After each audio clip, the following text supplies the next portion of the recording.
तो दोस्तों शायद आपको याद होगा, आज से ठीक एक सप्ताह पहले मैंने एक वीडियो बनाकर आप सभी को जानकारी दी थी कि 18 दिसंबर को कतर का नेशनल डे होता है और इस मौके पर कतर के आमिर कुछ बंदियों की सजा माफ करने जा रहे हैं।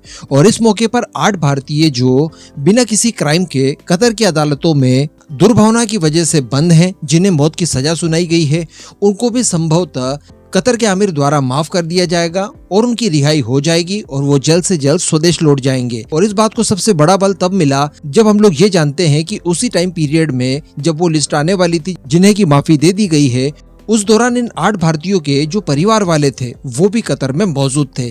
तो ऐसी परिस्थिति में संभावनाएं काफी ज्यादा लग रही थी कि इन्हें इस दौरान माफ कर दिया जाएगा। हालांकि इसको लेकर कोई भी पुष्टि वाली खबर अभी तक नहीं आई थी, यानी ये स्पष्ट नहीं किया था कि कतर के आमिर द्वारा जिन बंदियों को माफ किया गया है उसमें 8 भारतीय जवान शामिल हैं या फिर नहीं हैं। लेकिन इससे ठीक पहले हम सभी जानते हैं कि भारत की डिप्लोमेटिक प्रयासों की वजह से कतर की अदालतों ने इस बात के लिए तैयारी कर ली थी कि ठीक है, इन 8 भारतीयों को दोबारा से पिटीशन करने का मौका देंगे, यानी जो मौत की सजा सुनाई है इसको लेकर ये भारतीय दोबारा कोर्ट जा सकते हैं और कोर्ट में नए सिरे से इनके ऊपर सुनवाई की जाएगी। और मैंने आपको बताया था कि डायरेक्टली एकदम से छोड़ना तो इनके लिए पॉसिबल नहीं होगा, इस वजह से कुछ समय लेकर थोड़े तरीके से, ताकि दुनिया को ऐसा ना लगे कि देखिए डायरेक्टली छोड़ दिया, और 8 के 8 भारतीयों को छोड़ दिया जाएगा और वो भारत आ जाएंगे। इस दौरान मैंने आपको ये भी बताया था कि भारत के प्रयासों के बाद अब जो इनको जिस सेल में रखा गया है वहाँ की परिस्थितियां भी काफी बदल गई है।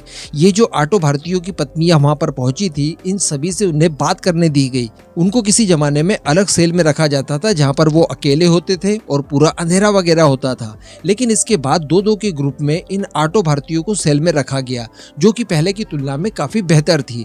तो इन सभी को भारत की डिप्लोमेटिक प्रयासों का नतीजा माना जा रहा था। और आज सडनली खबर निकल कर आती है कि कतर की कोर्ट ने इस बात की सूचना दे दी है कि इन 8 भारतीयों को मौत की सजा नहीं दी जाएगी। जी हाँ, बाकी की कुछ और प्रक्रियाएं हैं, कुछ और सुनवाइयां जरूर हो सकती है, लेकिन फिलहाल इस बात की घोषणा कर दी गई है कि 8 भारतीयों को फांसी की सजा नहीं होने जा रही है। तो ये बहुत बड़ी जीत है भारत की। इससे ज्यादा बड़ी खबर इस समय भारतवासियों के लिए कोई दूसरी नहीं हो सकती। आप समझ सकते हैं कि इसके मायने क्या है। एक ऐसा देश जो कि भारत पर निर्भर होकर भी बहुत ज्यादा निर्भर नहीं था, भारत के कई सारे ऑप्शंस उसके पास मौजूद थे। उस देश में अमेरिका की सेना उसकी प्रोटेक्शन के लिए खड़ी थी।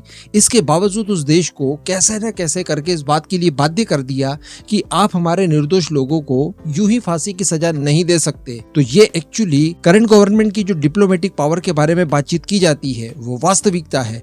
एक्चुअली इस समय भारत की जो विदेश नीति है वो इस लायक है कि उसका सम्मान किया जाना चाहिए। देखिए आज हमारे दुश्मन देश ऑलमोस्ट वो भी भारत की विदेश नीति का इस लेवल पर सम्मान कर रहे हैं, वरना हम सभी जानते हैं कि कतर के अंदर कोई डेमोक्रेटिक गवर्नमेंट नहीं है, कोई लॉस वगैरह नहीं है, तानाशाही चलती है, किसी को कोई भी सजा दी जा सकती है। लेकिन इसके बावजूद इस तरह के फैसले बदलवा लेना ये अपने आप में बड़ी बात है। अब ये देखने वाली बात रहेगी कि इन फ्यूचर किस तरह से इनकी रिहाई की जाती है। बाकी इसके अलावा विदेश मंत्रालय की तरफ से ज्यादा कुछ चीजें नहीं बताई गई है, सारी चीजों को गोपनीय रखा गया है। लेकिन ये जरूर बताया जा रहा है कि जब कोर्ट में सुनवाई चल रही थी उस समय भारत के राजनयिक, इन 8 भारतीयों के परिवारजन और इन्हें जो काउंसलर एक्सेस वगैरह दिया था उस संबंध में जितने भी अधिकारी वहां पर मौजूद हो सकते हैं वो सारे के सारे मौजूद थे और उनकी मौजूदगी में ही ये सुनवाई की गई। इस पूरे मुद्दे पर अब आपका जो भी मानना हो नीचे कमेंट करके जरूर बताइएगा।